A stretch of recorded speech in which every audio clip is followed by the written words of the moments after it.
দিচ্ছে, এই বদমাশ ফেসবুকে স্ট্যাটাস দিচ্ছে শাপলা জমিদার মুক্ত। এই বদমাশ ট্রান্সজেন্ডারের পক্ষে, সমকামিতার পক্ষে, নাউজুবিল্লাহ। নিজে একটা এত সুন্দরী বউ পায়া পুরুষের সাথে আকাম করার পক্ষে। এত সুন্দরী বউটাকে দিব, হঠাৎ করে কিছু সেলিব্রিটি বানাইছে। আজকে শিক্ষক চলে আপনাদেরকে অনেকে একটু জানবেন না, অনেক গভীর থেকে পাওয়ার কথা। হঠাৎ করে কিছু সেলিব্রিটি বানাইছে, এই বিপ্লবের ঠিক আগ মুহূর্তে হঠাৎ করে দেখবেন মিডিয়া কিছু সেলিব্রিটি বানাইছে। মঞ্জুরাল লতিফ হঠাৎ করে হিট করতেছে, আমার সন্তানদেরকে হত্যা করবে, আমি এটা হইতে দিব না। হিট করছে, কি করছে, হাইকোর্টে গিয়ে হিট করছে। নাম কি?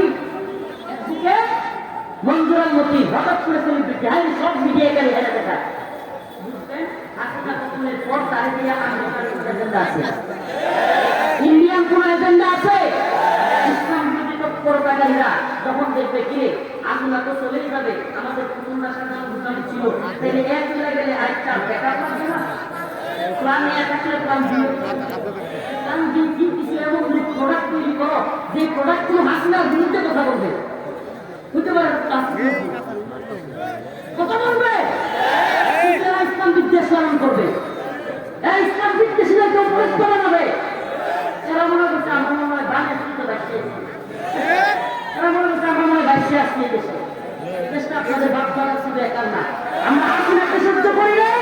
এই সমস্ত উপদেশটা নেওয়া শুরু করলে সেইভাবে জনগণের অনাস্থা শুরু হয়েছে, এক কাউন্টিরে নিয়ে বাতিল যদি না করেন অচিরে আপনাদের বিরুদ্ধে ডাক আসবে, আপনাদের সাথে ঐক্যবদ্ধ হয়ে আপনাদের বিরুদ্ধে দেওয়া হবে।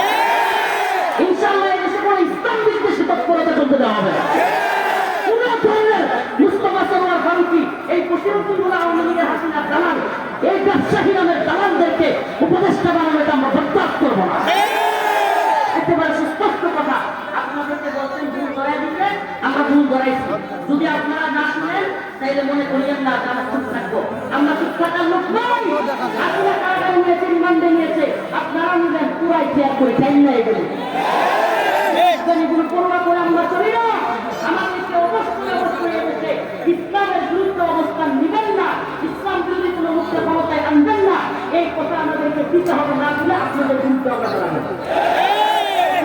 পরিষ্কার কথা, কোনো ঘুরে গেছে কোনো কথা নাই। যাই আওয়ামী লীগের এত বড় জুলুম যারা করেছে, এদেশে কোন খারাপ কাজ আওয়ামী লীগ করলে এমন করে? বউয়ের স্ত্রীকে স্বামীর সামনে ধর্ষণ করেছে, এমসি করেছে, ছেলেকে কারা করছে? ছোট্ট ছোট্ট ছাত্রদেরকে গুলি করে মেরেছে, অসংখ্য ছাত্রদেরকে মাদ্রাসা স্কুলে কারা মেরেছে? আমাকে বলেন, 100 আমাদের বোনকে ধর্ষণ করে জাহাঙ্গীর বিশ্ববিদ্যালয়ে, তারপরে বিশ্ববিদ্যালয় করেছে মানে এই কুন্দলের মুক্তি। আমাকে বলেন, আপনার ভারতকে ভারতের বিরুদ্ধে কথা বলার কারণে আমার ভাই আপনার ভারতকে পিছিয়ে কারা হত্যা করেছে? এত কিছু করেছে, অসংখ্য ছাত্র আলেমকে শাপলা চত্বরে গুলি করে কারা মেরেছিল? আমাকে বলেন, আল্লামা মাজিদুল হাসান সাইদ রাহিমাহুল্লাহকে হত্যা করে কারাগার থেকে জহর পিতা আলেমকে কারা বের করেছিল? আমাকে বলেন, এই যে এত মার, এত আক্রমণ, এত কিছুর পরে এখনো কিছু নেতা দেখি এই দল ওই দল, তারা আওয়ামী লীগকে নিষিদ্ধ করা যাবে না, এই করা যাবে না, সেই করা যাবে না, এত উদারতা, এই উদারতা আওয়ামী বৃদ্ধি, এগুলো বাংলার জনগণ পছন্দ করবে না। আমি আগে বলেছি, এখনো বলতেছি, বাংলার জনগণ সবকিছু সহ্য করবে, কিন্তু আওয়ামী প্রীতি এবং ভারত প্রীতি এটা সহ্য করবে না। এই দেশটাকে সবচাইতে বেশি ক্ষতিগ্রস্ত করেছে এই ভারত, এই দেশটাকে সবচাইতে বেশি পঙ্গু করে দিয়েছে এই ভারত। আমরা কি করলাম না, আমরা কি করলাম না বলে? ট্রানজিট দিয়েছে, বিসিবি দেয় না, ট্রানজিট দিছে, মোংলা বন্দর দিছে, আর্মি দিছে, ইলিশ দিল, সব ছিল। দিন শেষে আমরা কি পাইলাম?